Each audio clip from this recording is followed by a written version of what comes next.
ఫిబ్రవరి 27. బలవంతులైన వారిని సిగ్గుపరచుటకు లోకములో బలహీనులైన వారిని దేవుడు ఏర్పరచుకొని ఉన్నాడు. కొరింథీయులకు రాసిన మొదటి పత్రిక 1వ అధ్యాయం 27వ వచనం. ఒక వడ్రంగి వ్యర్థమైన పనికిరాని చెక్క ముక్కలను తీసుకుని దానితో ఒక అద్భుతమైన గృహోపకరణాన్ని తయారు చేస్తే అతను శ్రేష్టమైన కర్రను ఉపయోగించినప్పటి దానికంటే అది అతనికి ఎక్కువ ఘనతను తెస్తుంది. అలాగే దేవుడు కూడా అద్భుతమైన ఫలితాలను సాధించడానికి మూర్ఖమైన, పనికిరాని మరియు బలహీనమైన వాటిని ఉపయోగించినప్పుడు అది ఆయన నైపుణ్యాన్ని, శక్తిని గొప్ప చేస్తుంది. ప్రజలు ఆ విజయాన్ని ముడి సరుకులకు ఆపాదించలేరు.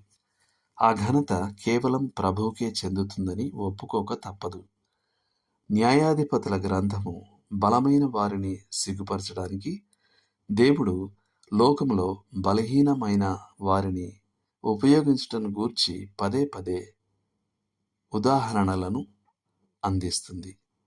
ఉదాహరణకు, ఏహూదు ఎడమ చేతి వాటము గల బెన్యామీనీయుడు. లేఖనాలలో ఎడమ చెయ్యి బలహీనతను సూచిస్తుంది. అయినప్పటికీ ఏహూదు మోయాబు రాజైన ఎగ్లోనును పడగొట్టి ఇశ్రాయేలుకు 80 సంవత్సరాలు విశ్రాంతిని అనుగ్రహించాడు. న్యాయాధిపతులు 3వ అధ్యాయం 12 నుండి 30 వరకు. షమ్గరు ఒక మునికోలను చేత పట్టుకుని యుద్ధానికి వెళ్ళాడు. అయినప్పటికీ ఈ అసాధారణమైన ఆయుధంతో అతను 600 మంది ఫిలిష్తీయులను చంపి ఇశ్రాయేలును విడిపించాడు. 3వ అధ్యాయం 31వ వచనం. దెబోరా బలహీనులుగా పరిగణించబడే స్త్రీ జాతికి చెందింది. అయినప్పటికీ దేవుని శక్తితో కనానీయులపై ఘన విజయాన్ని సాధించింది. 4వ అధ్యాయం 4వ వచనం నుండి 5వ అధ్యాయం 31వ వచనం వరకు.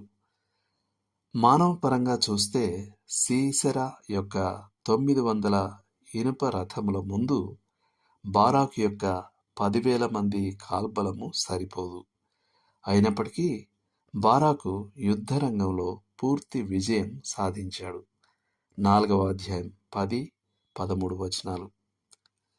బలహీనమైన స్థితికి చెందిన మరో స్త్రీ అయిన యాయేలు ఆయుధం కానటువంటి గుడారపు మేకుతో సీసెరాను చంపింది. 4వ అధ్యాయం 21వ వచనం. సెప్ట్యుజెంట్ గ్రీకు అనువాదం ప్రకారం ఆమె ఆ మేకును తన ఎడమ చేతితో పట్టుకుంది.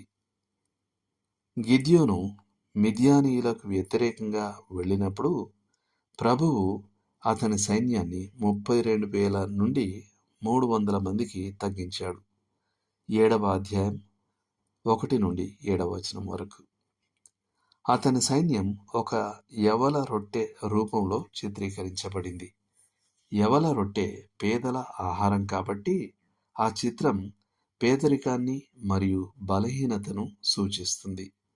7వ అధ్యాయం 13వ వచనం.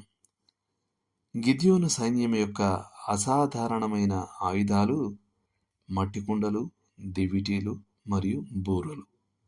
7వ అధ్యాయం 16వ వచనం. మరియు ఓటమిని నిర్ధారించడానికి అది సరిపోనట్లుగా ఆ కుండను పగలగొట్టవలసి వచ్చింది. 7వ అధ్యాయం 19వ వచనం. అబీమెలకు ఒక స్త్రీ తిరుగలి మీది రాతిని అతని తల పగులునట్లుగా పడవేయగా ఆమె చేతిలో పడగొట్టబడెను. 9వ అధ్యాయం 53వ వచనం. తోలా అనే పేరుకు అర్థం ఒక పురుగు. ఇది ఒక సైనికునికి ఘనమైన పేరు కాదు.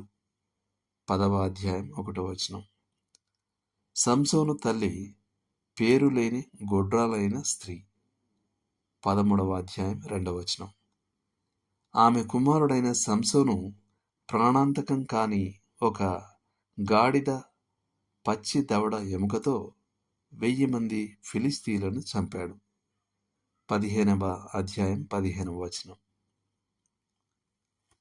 దేవుడు మిమ్మును దీవించును గాక. ఆమేన్.